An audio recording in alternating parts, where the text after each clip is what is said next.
Hello दोस्तों, कैसे हो? आपका स्वागत है त्रिपान स्टडी सेंटर में। आज जो हम करने जा रहे हैं क्लास 10th का जो है सोशल साइंस यानी सामाजिक विज्ञान, जिसमें आज हम करेंगे मेडिवल्स वर्ल्ड यानी मध्यकालीन विश्व, जो कि काफ़ी महत्वपूर्ण रहेगा हर एक क्लास के बच्चों के लिए, चाहे वो 9th में पढ़ते हो, चाहे 10th में हो, सीबीएसई के हो, चाहे नेशनल बोर्ड के हो, चाहे यूपी बिहार बोर्ड के बच्चे हो। सभी बोर्ड के बच्चों के लिए जो है मेडिवल्स वर्ल्ड बहुत काफ़ी महत्वपूर्ण रहेगा, यानी मध्यकालीन भारत बहुत महत्वपूर्ण रहेगा। इवन कि जो बच्चे कंपटीशन की तैयारी कर रहे हैं उनके लिए भी ये टॉपिक काफ़ी महत्व रखेगा। ठीक है, लेकिन आपको पता है कि टॉपिक स्टार्ट करने से पहले एक बात जो मैं सदैव कहता हूँ, जिसको आपको सोचना भी चाहिए, विचार भी करना चाहिए और अमल भी करना चाहिए, वो ये है कि जब भी वीडियो देखिए पूरा देखिए, क्योंकि अधूरा जानकारी सदैव खतरनाक होता है। साथ में एक इंपॉर्टेंट बात ये भी रहता है, अगर आप पहली बार वीडियो देख रहे हो तो लाइक शेयर सब्सक्राइब करना मत भूलना, क्योंकि दोस्तों लाइक कीजिएगा तो बनाने वाले का मनोबल बढ़ता है, सब्सक्राइब कीजिएगा तो इससे ये होता है कि जब भी मैं कोई वीडियो डालूंगा उसका नोटिफिकेशन आपको समय रहते मिल जाएगा। और देखिए, शेयर का मतलब ये होता है कि आपके थ्रू ना जाने किन बच्चों को हेल्प मिल जाए, ये आप भी नहीं जानोगे, इसलिए जो है आप शेयर जरूर करो। ठीक है, व्हाट्सएप स्टेटस पे भी लगाओ। दोस्तों आरएनएसएस सेंटर जो कई मानने में बहुत से बच्चों के लिए हेल्पफुल है, चाहे वो 8th क्लास हो, 9th 10th 11th 12th हो, चाहे वो एनआईएस बोर्ड के बच्चे हों, ठीक है, चाहे बीए एमए के बच्चे हो, सभी क्लासों के लिए कुछ ना कुछ जो है त्रिपान एनएसएस सेंटर में उपलब्ध है। तो इसलिए आपके लिए ज़रूरी है कि आप सब्सक्राइब करके इसको चैनल को जो है सेव कर लो, नहीं तो बाद में अगर रिसर्च करोगे तो शायद आपको ये चैनल प्राप्त ना हो। तो इसलिए सोचना नहीं, विचार नहीं करना है, सब्सक्राइब करके जो है अपने पास सेव करना है। दोस्तों ये तो बात था आपके लिए, लेकिन आप देखते हैं हमारा आज टॉपिक क्या है। The next topic is the most important here, feudalism.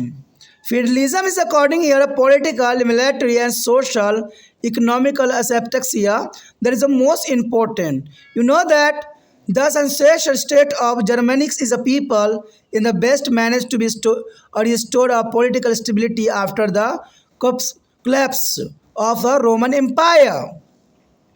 In fact, one this state is managed to be create a sizable empire under the famous king Charles Emmanuel. Charles Emmanuel, which is began to be collapsed after about the mid 9th century. There is a collapse is the after about a mid 9th century under to the impact of a fresh wave of invention. Invention there is important. The resulting of political choice lead to be emergence of new kind of political order is called feudalism. There is a feudalism. What do you mean to feudalism here? The resulting of political choice lead to be emergence of new kind of political order is called feudalism.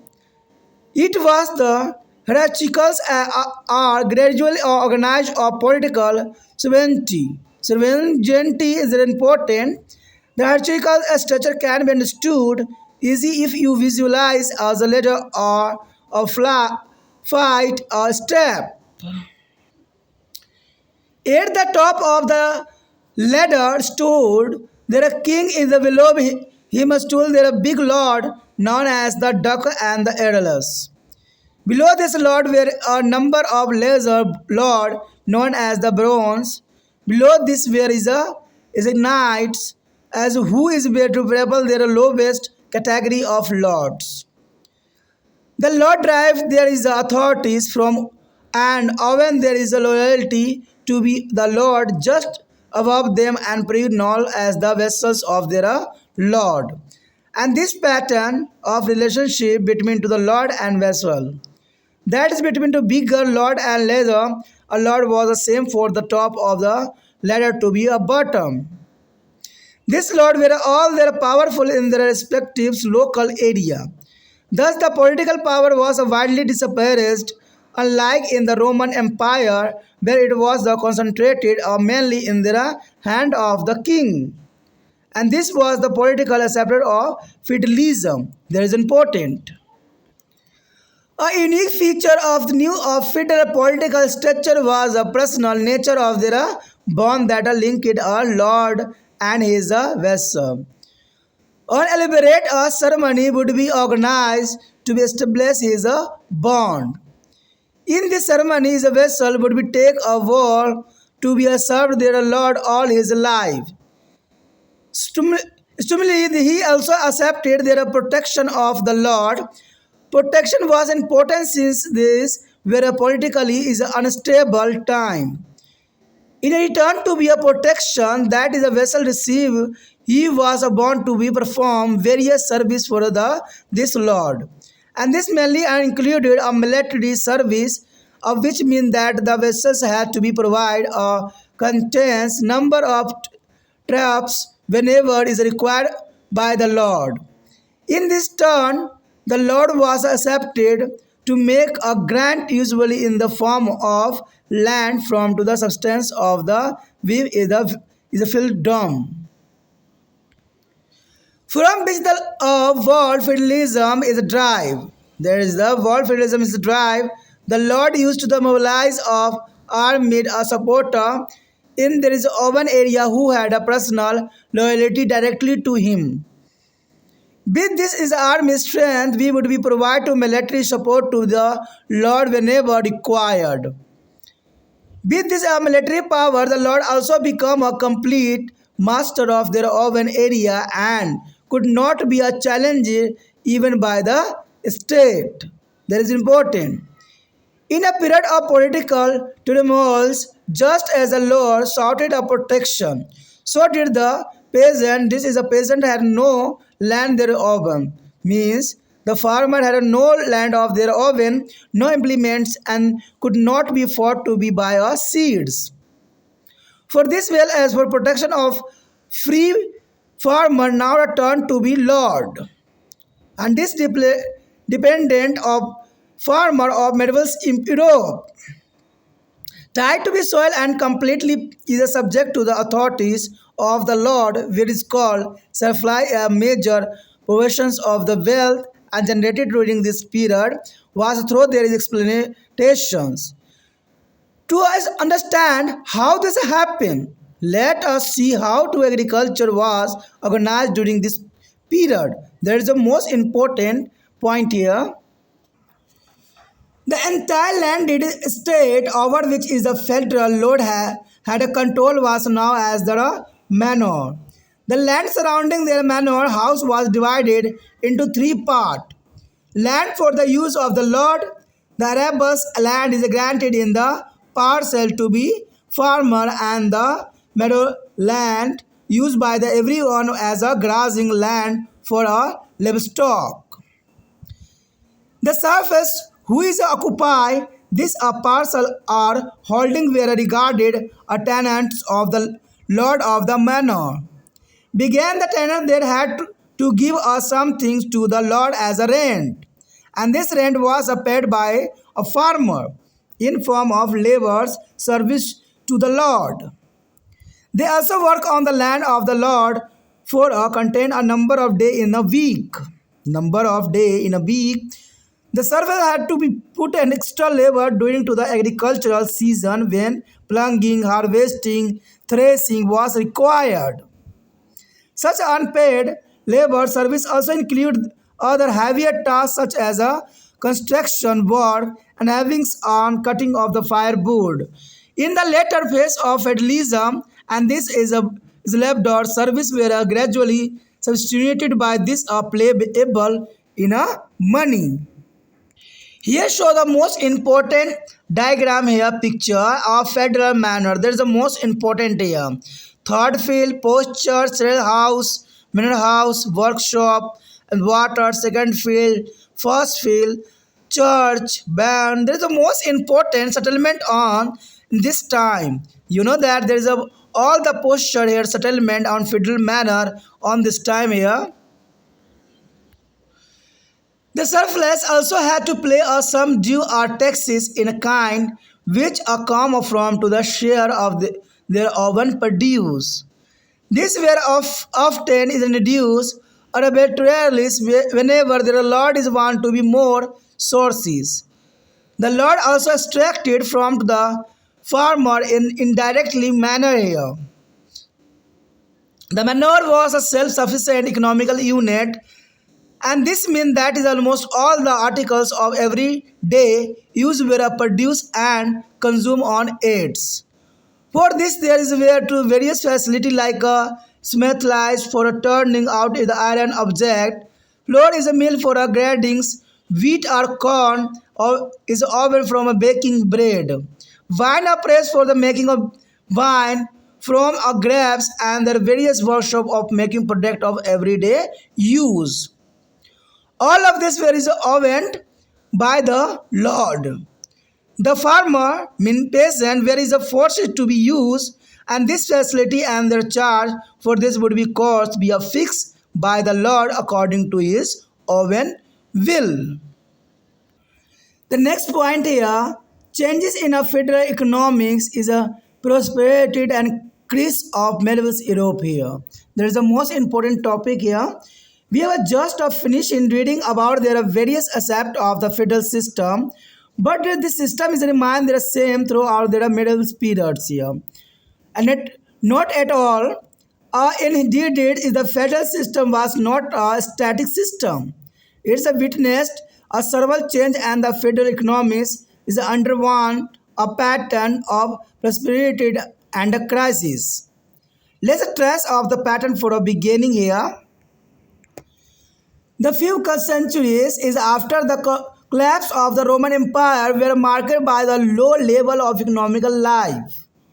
As we already know, this was also a period of political changes and turmoil. There was a decline in the town life and trade and military exchange. Some cities survived from a Roman day, but these were only empty cells which had no real economical role. The road deteriorated and batteries is widely replaced their use of money. European economics has a base almost entirely on the agriculture and very limited local trade here. The main economics until was their self-sufficient as landed state are the federal manners that we have read about. Technology in agriculture was backward and the agricultural yards were low. And this condition is latest till about the 10th century AD. After the 10th century, the federal system of production underwent a significant change. There was an increasing in agriculture field as the system became more and more stable. Another factor that has helped in the increasing of agriculture productivity at this time was a significant improvement in agriculture techniques. A new plugin and the Nidus, which was heavier, had a wheels and was driven by a teams of oxen, and this helped in cultivating their heavy and strictly soil and northern Europe more effectively. Agriculture was later replaced by the three-field system in which 1/3 of the land was left a fallow, 1/3 was used for cultivating autumn's crop and 1/3 for the spring crop. By the leaving only a third part of the land fallow, there is a three-field system helped greatly in increasing the cropped area. The new plunging three-field system and other inventions in the agriculture techniques are helping in increasing the agriculture yards by several times. Along with the expansion in agriculture, the period from the 10th to the 12th century also is a witness the revivals of trade and the growth of town life. Trade ranged from the small trade at a local market, where is a peasant means farmers sold their excess as a grain and eggs, and about a long distance trade product like a wine and cotton. Improvement in the road and the building helped a road or transport. A revival and the sea routes where is also used for a trade. The revival in the trade is made as necessary new pattern of payment since the bat rate was the inadequate for this purpose. As a result, many economics made a taxes advance, and this led to agriculture prosperity of the surrounding rural area. The towns soon began to specialize in the content enterprise. As one of these was the cloth making, which became one of the most important industry of these towns. Guilds has become important, and both merchant activities and craft production come to be organized around guilds. This is This medieval town continued to grow important and ultimately becomes an important factor in the breakdown of federal relation of countryside. That is important. Tendency of toward growth reached the limit by the end of the 12th century. Unsignificant change could be noticed in the federal system by the 13th century. We witness a reversal of the process of growth, the period of economic growth and their prosperity resulting in the rise of population. This meant on increasing in a supply of the labor for the landlord, and they therefore no longer found it necessary to return there is a dimensions. All due to abundant labor service technology found a few is an investor. As the demand says land where is gone there needed to be extract left by a service from the a farmer also is want. The direction is a labor service as a technological nations of agriculture together with other factor brought is down agriculture yard very sharply. The food storage and famines is began to be occur. Epidemics of plague is a breakout in this time. All this resulted in our all is a decline in their agriculture economics, whereas our growth of money, economics, and urban center and trade.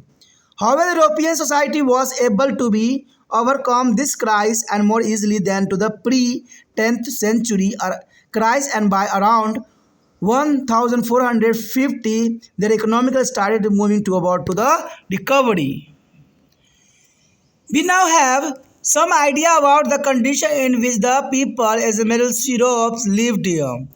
We have also been able to trace the pattern of change in this condition over a period of several countries. How did this change in the materials condition affect the society and culture of medieval Europe here? Let us see for the ourselves here. Give the relative low level of economics life in the period before the 10th century, we should be not a surprise to be now that if was not a prosperous time for a learning of the art. During this period, a learning remaining a privilege of the few. The masses have received no formal education.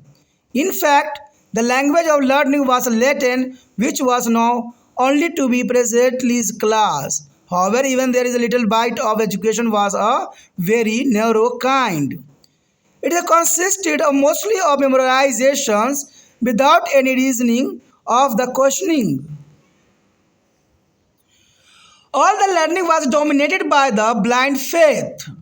In such a condition, naturally there was hardly on the a development in the science, and there was some attempt at the revival, but even this did not be result in any real intellectually is a creativity. However, there is educated members of the precisely and monastic order did try to be recopy and reverse some major work of the Roman literature. This at least serve as the basis of the revivals of learning that began in the 11th and 12th centuries. This period was of very little significant production in the area of literature because of the low level of literacy in this time. The same in the case with the athletics productions in the period. However, a unique style, the development in this field was that of manuscript or intellections, and on the wall it may be a said that is a period of cultural attainment was the mineral of surface. European civilization at this time was a much backward and comparisons with the other is a contemporaries in the warrings and civilization like Byzantines and the Islamic world here. The propensity and relative peace of the period from the 12th century, the both about the consequent change in the cultural life of the period. And this period is a witness rise in the literacy with the spirit of primary education and the opening of universities, and there was attempt at the questionings of the classical knowledge as well as a knowledge from the Arab civilization.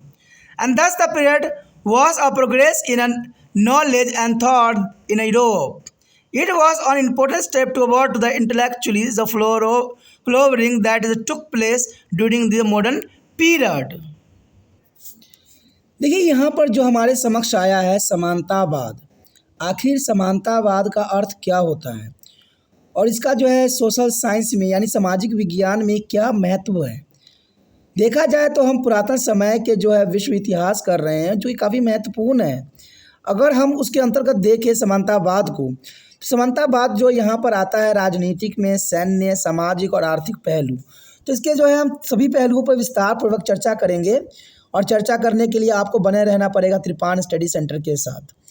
तो देखा जाए समानतावाद राजनीतिक, सैन्य और सामाजिक आर्थिक पहलू के अंतर्गत आता है। पश्चिम में रोम साम्राज्य के जो है विघटन के बाद जर्मनी लोगों ने जो है पर्वतीय राज्यों की हद तक जो है राजनीतिक स्थिरता कायम की। कहते हैं एक सभ्यता अगर विघटन होती है तो दूसरी सभ्यता भी जन्म ले लेती है। ऐसा ही यहाँ पर हुआ। रोम साम्राज्य के विघटन के बाद जो है जर्मनी साम्राज्य ने जो है अपना जो स्थिरता को कायम रखा। दरअसल इसमें से एक राज्य तो एक महान राजा शार्लमेन के काल में एक बड़ा सा साम्राज्य स्थापित कर लिया था। यानी एक राजा जो है पहले ही जब शार्लमेन काल था तो उसी समय ही अपना साम्राज्य का जो है स्थापना कर लिया था और यह कैरोलिंगाई साम्राज्य था जो 9वीं सदी के मध्य फिर से वो रहे बाहरी हमलों के वजह से बिखरने लगा। जब बाहरी हमला हो रहा था तो ये साम्राज्य जो है विखंडित होते जा रहा था, बिखर रही थी। इससे हुई राजनीतिक उथल पुथल से एक नई किस्म की राजनीतिक व्यवस्था को जन्म दे दिया। देखिए जो उथल पुथल होगा तो जनरल सी बात है कि नई राजनीतिक व्यवस्था का उदय होना एक स्वाभाविक बात बन जाता है। और इसी का जो नई साम्राज्य उदय हुआ, नई किस्म की राजनीतिक व्यवस्था का जन्म हुआ, उसे ही हम समानतावाद कहते हैं। यानी कहते हैं इससे हुई राजनीतिक उथल पुथल हो जाती है और इससे नई किस्म की राजनीतिक जो व्यवस्था वो जन्म लेती है, उसी को ही हम समानतावाद कहते हैं। तो आप समानतावाद भली भांति समझ गए होंगे। समानतावाद राजनीतिक प्रभुता का एक श्रेणीबद्ध संगठन है। यानी इसमें जो है प्रभुता सत्ता यानी किसकी प्रभुता रहेगी, ये श्रेणीबद्ध संगठन है। अगर इसकी तुलना सीढ़ी से की जाए तो हम यह श्रेणीबद्ध ढांचों को आसानी से समझ सकेंगे। और इस व्यवस्था में शीर्ष पर राजा खड़ा रहता था और उसके नीचे खड़े थे बड़े सामंत या रैकुल और अलर्स के नाम से जाने जाते थे। और उसके नीचे खड़े थे छोटे सामंत जो बैरन के नाम से जाना जाता था, जो कि काफ़ी महत्वपूर्ण था। उनके जो है नीचे नाइट थे और जो शायद सामंतों की निम्नतम कोटि पे आते थे। सिर्फ सामंत राजा ने अपना प्राधिकार पाते थे और वह अपने छोटे सामंत को जो है प्राधिकार प्रदान करते थे और यह सिलसिला नीचे तक चलता जाता था।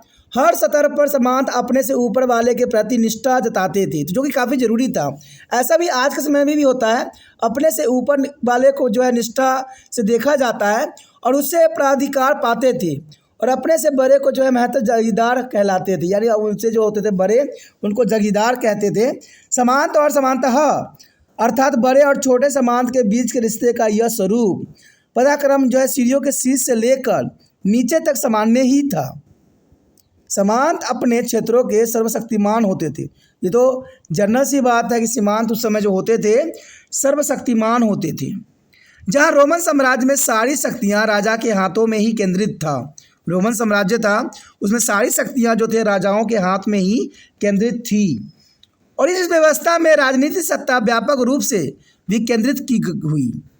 और नए सामाजिक राजनीतिक ढांचों की एक अनूठी विशेषता यह थी कि सामंत और महंत के बीच का संबंध निजी प्राकृतिक का था।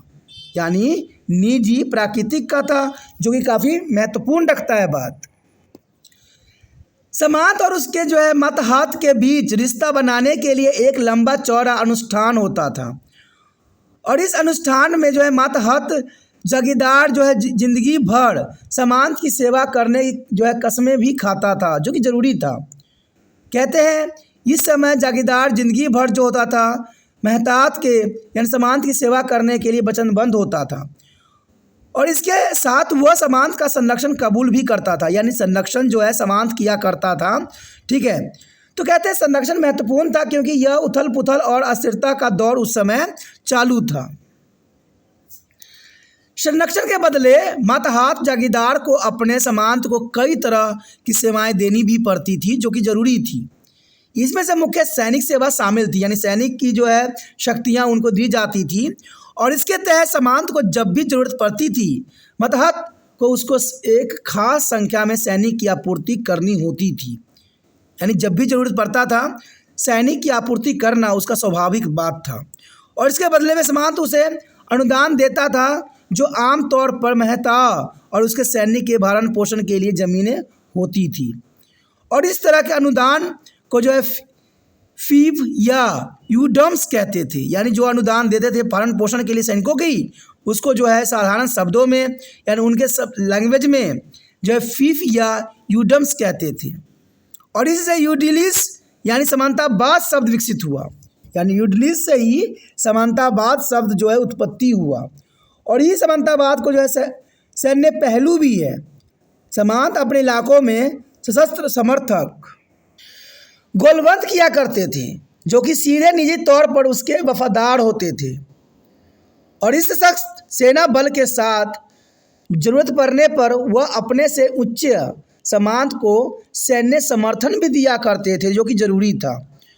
और इस बल के कारण जो है सामंत अपने इलाकों के पूर्व मालिक बन बैठे थे, यानी सामंत जो होते थे अपने इलाकों में मालिक थे और राज्य भी उन्हें चुनौती नहीं दे सकता था। तो ये काफ़ी महत्वपूर्ण था। और ये बात आपको इस पिक्चर को देख के भी भली भांति समझ में आ जाएगा, जो हमारा अगला जो है रिप्रेजेंट है। अब देखिए यहाँ पर जो है समानता जो दिखाई दे रहे समानतावाद में फेडरल मैनर्स दिखाए गए हैं।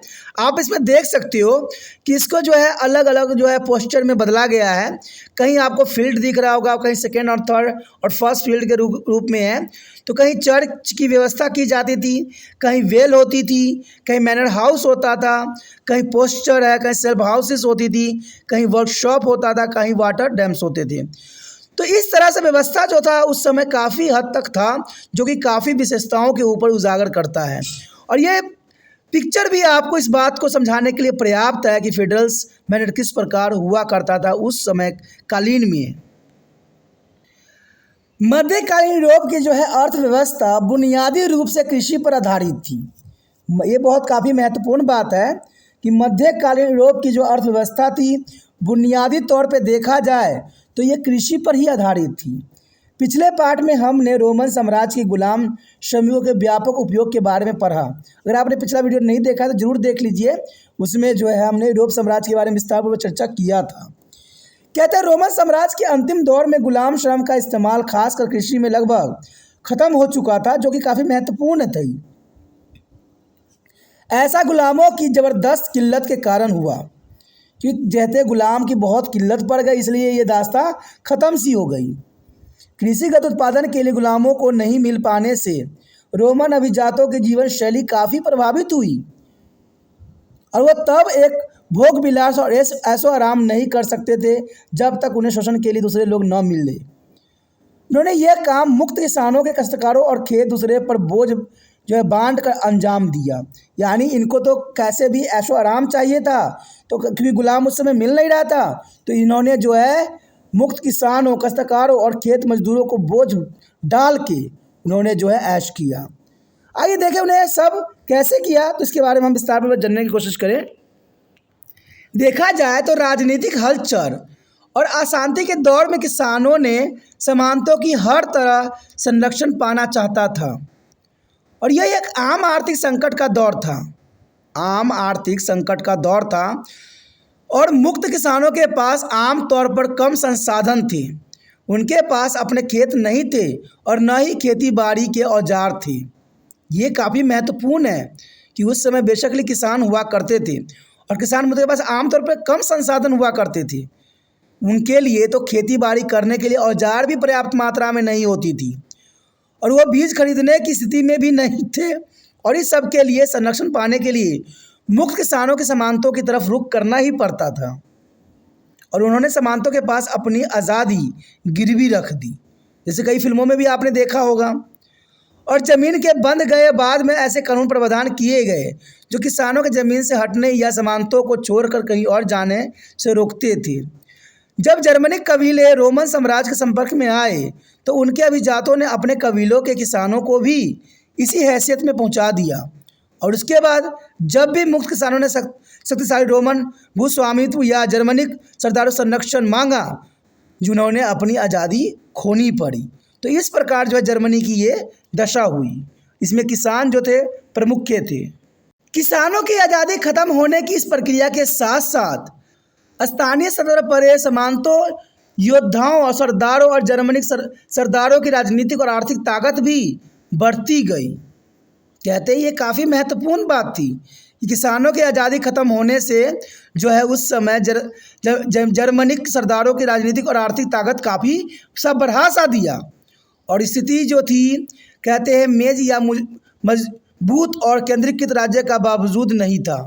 कैसे कहते हैं उस समय मजबूत और केंद्रीकृत राज्य नहीं सा था। किसान पूरी तरह से कुलीन जो है भूस्वामियों के रहम कर्मों पर पलते थे। यानी जो भी होता था कुलीन भूस्वामी ही होते थे। जैसे कि हम पहले ही देख चुके हैं, इन प्रांतों के पास सख्त शक्ति भी थी और वो इसका इस्तेमाल किसानों के धमकाने सताने में किया करते थे हर समय। इसके अतिरिक्त उनके पास असीम राजनीतिक और न्यायिक अधिकार भी हुआ करती थी और वो इनका इस्तेमाल किसानों को झुकाने और अपने ऊपर आश्रित करने में करते थे। कहते हैं उस समय किसानों की दशा बहुत ही दयनीय हो गई थी और ज़मीन से बंधे और प्रांतों को पूरी तरह अधीन मध्यकालीन यूरोप को इस आश्रित किसानों के जो है भूदास कहा जाता था। यानी वो किसान जो होते थे भू के दास हो जाते थे। और ये सब कब होता था? मध्यकालीन यूरोप के समय।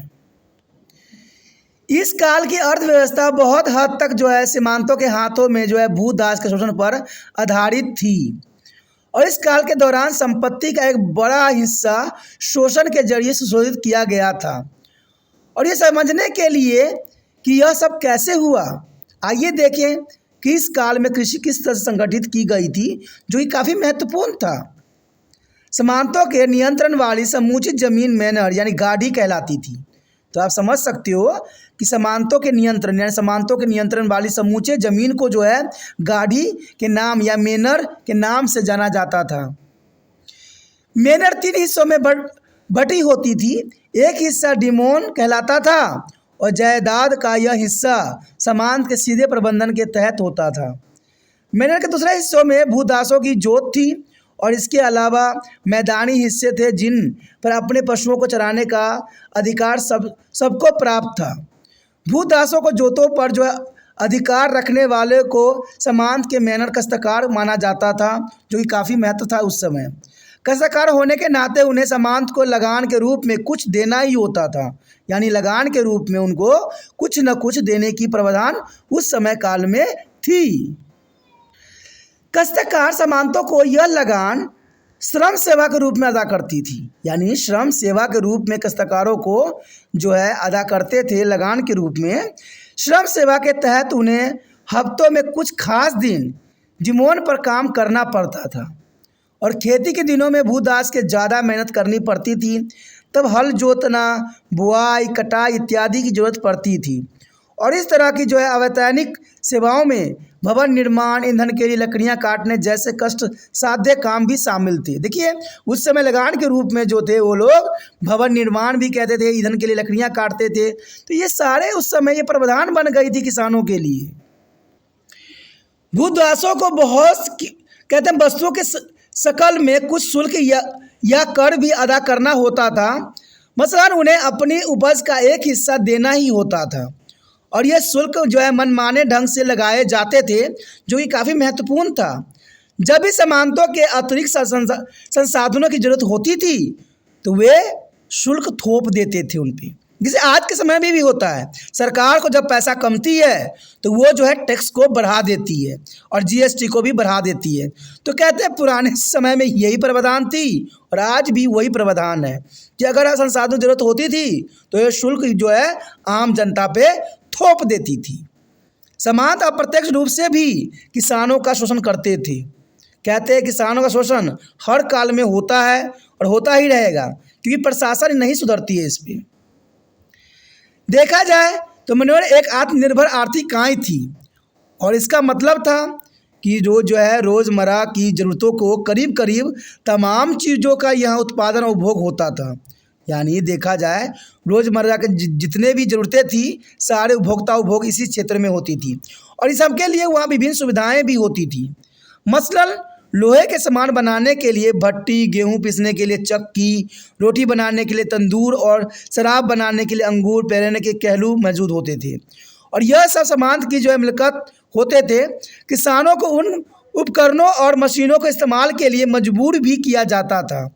सामान उसका शुल्क जो है मनमाने ढंग से तय करते थे क्योंकि उन्हीं का राज चलता था और वो जैसे मर्जी उनसे शुल्क जो है वसूल लिया करते थे। तो ये काफ़ी दयनीय स्थिति उस समय जो था किसानों की थी और आम लोगों की थी। यदि बात यहाँ हम करें अगले पॉइंट का जिसमें सीमांतीय अर्थव्यवस्था में परिवर्तन और खुशहाली और संकट। देखिए सीमांतीय अर्थव्यवस्था में क्या परिवर्तन आया, आखिर वहाँ के लोग खुशहाल कैसे हुआ और संकट किस प्रकार की पैदा हुई, तो इसके विषय में हम चर्चा करेंगे। इसके लिए आपको त्रिपाण सेंटर के साथ बने रहना पड़ेगा। देखा जाए यहाँ पर हमने अभी सीमांतीय व्यवस्था के विभिन्न पहलुओं का अध्ययन भी किया और जानने की कोशिश भी किया। क्या समूचे जो है मध्यकाल के दौरान यह प्रणाली जस के तहत ही रही? नहीं, ऐसा नहीं हुआ। सीमांतीय व्यवस्था में खुशहाली और संकट रुझान रहे, दोनों का ही कहते बराबर बराबर जो है अधिकार थे। अगर इस बात को हम आगे विस्तृत जानने की कोशिश करें तो आपको ये भली भांति समझ में होगा। रोमन साम्राज्य के पतन के बाद की कुछ सदियों के दौरान आर्थिक जीवन स्तर निम्न था। यानी रोमन साम्राज्य के पतन के बाद देखा जाए तो सदियों के दौर में आर्थिक जीवन स्तर काफ़ी निम्न हो गया था। और हम पहले ही जानते हैं कि राजनीतिक परिवर्तन और अशांति का दौर था। राजनीतिक परिवर्तन देखने को मिला और अशांति का दौर इस समय चल रही थी। और इस दौर की कुछ विशेषताओं में नगर जीवन, व्यापार और मुद्रा विनिमय में गिरावट शामिल थी। यानी पैसों के जो लेना देना होता है उसमें काफ़ी गिरावट देखने को मिला। रोमन काल में कुछ शहर टिके रहे। रोमन साम्राज्य के काल में भी कुछ शहर जो थे अपने आर्थिक अर्थव्यवस्था के कारण टिके रहे, लेकिन वह महल खाली बोतलों की तरह थी। महल जो है खाली बोतलों की तरह रह गए क्योंकि सारे जो है धन इसमें से खर्च हो चुके थे और उनकी कोई वास्तविक आर्थिक भूमिका नहीं रह गई। सड़कें टूट फूट सी गई और वस्तु विनिमय प्रणाली में जो है मुद्रा की जगह ले लिया, जो काफ़ी महत्वपूर्ण थी। यूरोपीय अर्थव्यवस्था लगभग पूरी तरह से कृषि और बेहद सीमित स्थानीय व्यापार पर आधारित थी और उस समय मुख्य आर्थिक इकाई आत्मनिर्भर जागीरों एवं सामंतीय मेयर भी थी, जिसके बाद में हम पढ़ भी चुके हैं। कहते हैं कृषि में इस्तेमाल होने वाली तकनीकी पिछड़ी थी और उस उपज कम भी थी। ये हालत करीब 10वीं सदी ईस्वी पूर्व तक बना ही रहा, जो कि काफ़ी दयनीय स्थिति कहा जा सकता है। 10वीं सदी के दौरान जो है उत्पादन की सीमांतीय पद्धति में महत्वपूर्ण परिवर्तन देखने को मिला और कहते हैं 11वीं और 12वीं सदी में ईस्वी में यह व्यवस्था पूरे जो है यूरोप में लगातार फलती फूलती ही रही। जैसे जैसे व्यवस्था स्थिरता पाती गई, कृषि उपज में जो है इजाफा होता ही गया और कृषि तकनीक में सुधार एक अन्य कारक था जिसके कारण कृषि उत्पादकता में इजाफा हुआ। रोमन काल से इस्तेमाल में आने वाले हल्के एवं अरेस्ट्रम की जगह एक नए हल ने ले लिया जो चैरेय कहलाया। चैरेय एक हल का जगह ले लिया और जो है नहल से हल भारी था और यह पहियों से युक्त था और उसे बैलों का एक दल खींचा करता था। इसने उत्तरी यूरोप के जो है सख्त और चिपचिपी मिट्टी की बेहद जुताई में मदद की। खेती 2 भूखंड के तरीकों पर आधारित थी, जिसमें ज़मीन के एक हिस्से पर खेती की जाती थी और दूसरा हिस्सा परती छोड़ दिया जाता था।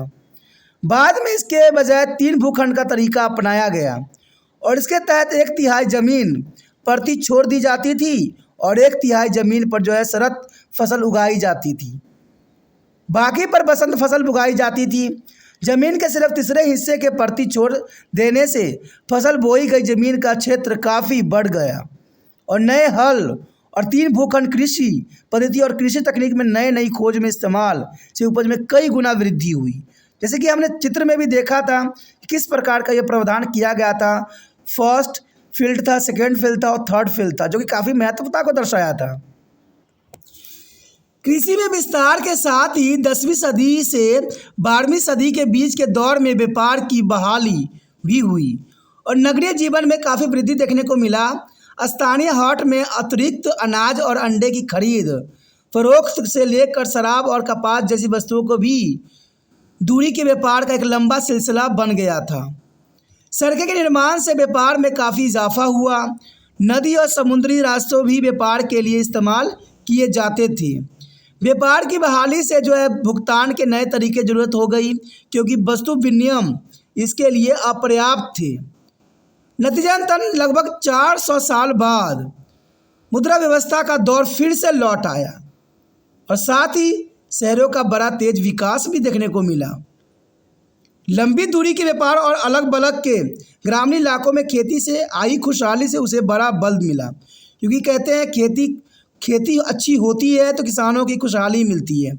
और ऐसा ही इस समय काल में हुआ, वो भी 400 साल बाद। जल्द ही शहर कुछ खास उद्योगों के लिए जाने लग गया और उदाहरण के लिए वस्त्र निर्माण उद्योग को सर्वाधिक महत्वपूर्ण उद्योग में से एक बना दिया गया, जो कि काफ़ी महत्वपूर्ण थी और दस्तकारों के संग महत्व धारण करने भी लगा। ये भी जरूरी थी। व्यापारिक गतिविधियों और दस्तकारी आधारित उत्पादन दोनों ही शिल्प संघों के ही इर्द गिर्द संगठित हुए और इससे मध्यकालीन शहरों का महत्व काफ़ी बढ़ गया। अंततः यह ग्रामीण इलाकों में समानती संबंधों को तोड़ने वाले महत्वपूर्ण कारक बन बैठे। आर्थिक प्रगति का यह रुझान 12वीं सदी के अंत तक अपनी चरम सीमा पर पहुंच गया और 13वीं सदी तक समानती व्यवस्था में उल्लेखनीय परिवर्तन देखा जा सकते थे, जिसने प्रगति की प्रक्रिया उलट सी दी थी। आर्थिक प्रगति और खुशहाली के काल के चलते आबादी बढ़ी और इसका मतलब हुआ कि समानताओं के लिए श्रम की आपूर्ति में काफ़ी बढ़ोतरी देखी जा सकती है। इसलिए समानताओं ने उन डिमोन को अब बनाए रखना जरूरी नहीं समझा, क्योंकि डिमोन उस समय काफ़ी महत्वपूर्ण था और मिनर को अब डिमोन के एक बड़े हिस्से को छोटी छोटी जोतों में बांट दिया गया और किसान के भाड़े पर दे दिया गया, क्योंकि ये जोतें बहुत छोटी थी और पहले डिमोन के विशाल भूखंड में इस्तेमाल होने वाली प्रौद्योगिकी का अब वहाँ उपभोग संभव नहीं था। साथ ही बड़ी संख्या में श्रमिकों को मौजूद होने के चलते श्रम शक्ति बचाने वाले प्रौद्योगिकी को इस्तेमाल करने वाले कुछ एकड़ ही थे। इसके साथ ही क्योंकि डिमोन ख़त्म हो चुके थे और किसानों से श्रम सेवा वसूलने का तरीका भी ख़त्म हो गया, इसलिए समानता अब श्रम सेवा के बजाय मुद्रा या जिन्स समानती लगान की मांग करने लगे, क्योंकि ये इसमें कहते हैं जब मुद्रा की स्थिति बदली तो ये सारे कुछ बदल सा गया। कहते हैं मुद्रा आधारित अर्थव्यवस्था शहरी केंद्र और व्यापार में काफ़ी वृद्धि कर दिया और इससे विकास भी काफ़ी बढ़ गया। श्रम सेवा में गिरावट और कृषि में प्रौद्योगिकी की गतिरुद्धता ने एक अन्य कारकों के साथ मिलकर कृषि उपज में ज़बरदस्त गिरावट ला दी। अनाज की किल्लत और अकाल की सिलसिला शुरू हो गया इस समय, और सबसे बड़ा बात तो ये था कि प्लग की महामारी का प्रकोप भी टूट पड़ा। कहते हैं प्लग के कारण न जाने कितने जीवन उस समय तहस नहस हो गए और इस सब के कारण अर्थव्यवस्था में एक साथ गिरावट आ गई। लेकिन यूरोपीय समाज 10वीं सदी ईसा पूर्व से पहले और इस संकट से उबर भी गया, जो जरूरी था। कहते हैं ये बहुत काफ़ी महत्वपूर्ण काल था जिस समय ये सारी घटनाएं घटी और अर्थव्यवस्था को तोड़ कर रख दिया। कहते हमारे पास अब कुछ जानकारी हो गई कि मध्यकालीन यूरोप में लोग किन परिस्थितियों में रहे थे और हम कई सदियों के एक कालखंड में उन स्थितियों में होने वाले परिवर्तन को भी रेखांकित कर पाए हैं। भौगोलिक स्थिति में हुई परिवर्तन ने मध्यकालीन यूरोप में समाज और संस्कृति को किस तरह प्रभावित किया, इस बात को भी हम भलीभांति देख चुके हैं। 10वीं सदी से पहले के काल के आर्थिक जीवन के अपेक्षाकृत निम्न स्तर को देखते हुए हमें यह जानकर आश्चर्य नहीं होना चाहिए कि यह ज्ञान विज्ञान कला के लिए अच्छा दौर भी नहीं था।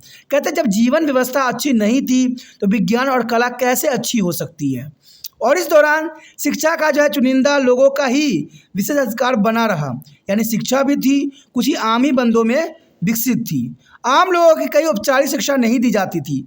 जो आम गरीब होते थे उनको औपचारिक शिक्षा देने का प्रावधान उस समय बखूबी नहीं था। कुलीनों का ज़्यादातर सदस्य एक तक अशिक्षित थे। कुलीन जितने भी थे ज़्यादातर सदस्य अशिक्षित ही हुआ करते थे। सिर्फ पुरोहित वर्ग के सदस्यों को थोड़ी शिक्षा मिलती थी और यह थोड़ी शिक्षा भी बड़ी संकीर्ण प्रकृति की थी और यह ज़्यादातर तोता रटन पर आधारित थी और उसे तर्क वितर्क और विवेक की गुंजाइश भी नहीं थी, जो कि काफ़ी महत्वपूर्ण था।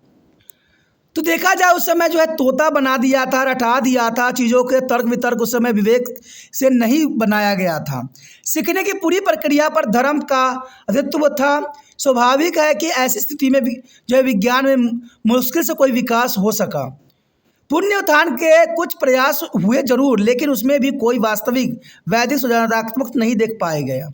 बहरहाल उसका एक फ़ायदा यह भी हुआ कि पुरोहितों और जो है मठाधीश जमात के सदस्यों को इतनी शिक्षा मिल गई कि वो रोमन साम्राज्य की कुछ महत्वपूर्ण कृतियों की नकल कर सके और उसका संरक्षण कर सके। इसमें कम से कम शिक्षा दीक्षा के उस दौर के आधार का काम किया जो 11वीं और 12वीं सदी में शुरू भी हुआ, जो कि काफ़ी ज़रूरी था। साक्षरता के निम्न स्तर के कारण इस काल में साहित्य के क्षेत्र में कोई ज़्यादा उल्लेखनीय कार्य नहीं हुआ और यही बात कला के क्षेत्र में भी रही। बहरहाल इस दौरान पांडुलिपियों के चित्रण और आंकड़न की एक अनूठी शैली विकसित हो गई और कुल मिलाकर यह कहा जा सकता है कि इसके दौर में अभिजात वर्ग के कुछ लोगों को छोड़कर पूरे यूरोप में लोग जो है भूखमरी की स्थिति में रह गए। तो ये कहते हैं बहुत जो है बुरा स्थिति था इस समय। संस्कृति उपलब्धियों कम और जो है छूट फूट ही थी, यानी देखिए संस्कृति का भी यहाँ पर लुप्त हो गया। यूरोपीय सभ्यता पड़ोस के बेजांटाइन सभ्यता और इस्लामी सभ्यता की तुलना में बेहद बिछड़ सी गई। दरअसल 10वीं सदी के एक अरब भूगोल शास्त्री ने उन्हें जो स्थूल प्राकृतिक अप्रिय तौर तरीके और निम्न वृद्धि वाले लोगों की संज्ञा भी दी थी। कहते हैं इस समय बहुत ही दयनीय स्थिति हो गई थी आम इंसानों की। 10वीं सदी के बाद से आए खुशहाली और शांति के दौर ने इस काल के संस्कृति जीवन में काफ़ी परिवर्तन ला दिया। लेकिन देखा जाए तो 10वीं सदी जो थी काफ़ी महत्वपूर्ण परिवर्तन का समय काल था और इस दौर में प्राथमिक शिक्षा का प्रसार भी हुआ। कहते हैं विश्वविद्यालय की स्थापना हुई और उसका विस्तार भी बहुत काफ़ी हुआ। कलिसों की ज्ञान और साथ इस्लामी सभ्यता से ज्ञान और दर्शन के क्षेत्र में प्रगति भी देखने को मिला और यह वैदिक विकास की दिशा में एक महत्वपूर्ण कदम भी था जो आधुनिक काल में अपने उत्कृष्ट पर पहुंचा। चर्च ने जो है शिक्षा पर अपना एकाधिकार खो दिया और ज्ञान एवं विद्या क्रमश जो है धर्मनिरपेक्ष होती गई। पहले ज्ञान और शिक्षा तर्क वितर्क और विवेक से पूरी तरह कटी हुई थी। अब इस दौर में आलोचनात्मक अध्ययन का एक सिलसिला जो है धीरे धीरे शुरू हुआ। महिलाएं भी अब शिक्षा पाने लगी, लेकिन उनका संख्या बहुत ही कम थी। तो ये काफ़ी महत्वपूर्ण बात की तरफ हमने चर्चा किया और जाना। इसके साथ दोस्तों हमारा टॉपिक ख़त्म हो जाता है, जो ये काफ़ी महत्वपूर्ण है। आगे का टॉपिक और भी महत्वपूर्ण है, तो आप बने रहे तिरपान स्टडी सेंटर के साथ। अगर आपको ये वीडियो समझ में आया, अच्छा लगा, तो अगर आप तिरपान स्टडी सेंटर का दिल से हेल्प करना चाहते हो तो जितना हो सके इस वीडियो को शेयर करना है और वो सभी कार्य करना है जिससे ये दूसरे बच्चे तक पहुँच सके। और ये मुझसे अधिक आप भली भांति समझते हो कि इस वीडियो को कैसे दूसरे बच्चे तक पहुंचाया जा सकता है, तो इसमें आप अपना महत्वपूर्ण जो है योगदान दीजिए और इस वीडियो को दूसरे बच्चे तक पहुंचाने में आप तिरपान स्टडी सेंटर का सहायता कीजिए। पहली बार अगर वीडियो देख रहे थे चैनल को सब्सक्राइब करके अपने मोबाइल में अवश्य सेव कर लीजिए, क्योंकि अगर सेव नहीं कीजिएगा तो आने वाला वीडियो का नोटिफिकेशन भी प्राप्त नहीं होगा। और आपको पता है कि तिरपान स्टडी सेंटर जो है 8th से लेकर MA तक के बच्चों के लिए अग्रसर है। अगर आपको कोई टॉपिक देखना है, समझना है या चैप्टर को समझना है या आप क्लास के अंदर देखना चाहते हो, तो इसके लिए तिरपान स्टडी सेंटर ने जो है प्लेलिस्ट का प्रावधान कर दिया है। यहाँ पर प्लेलिस्ट में आपको सारे सब्जेक्ट, सारे सिलेबस जो है बखूबी प्राप्त हो जाएगा और आप इसका जो है सही एनालाइज भी कर सकोगी। ठीक है, अगर कुछ विचार है, कुछ बातें रखना चाहते हो, कुछ कहना चाहते हो, कुछ बदलाव चाहते हो, कुछ टॉपिक बनवाना चाहते हो या कुछ ज्ञान और भी लेना चाहते हो, तो आप इसके लिए जो है कमेंट अवश्य कीजिए।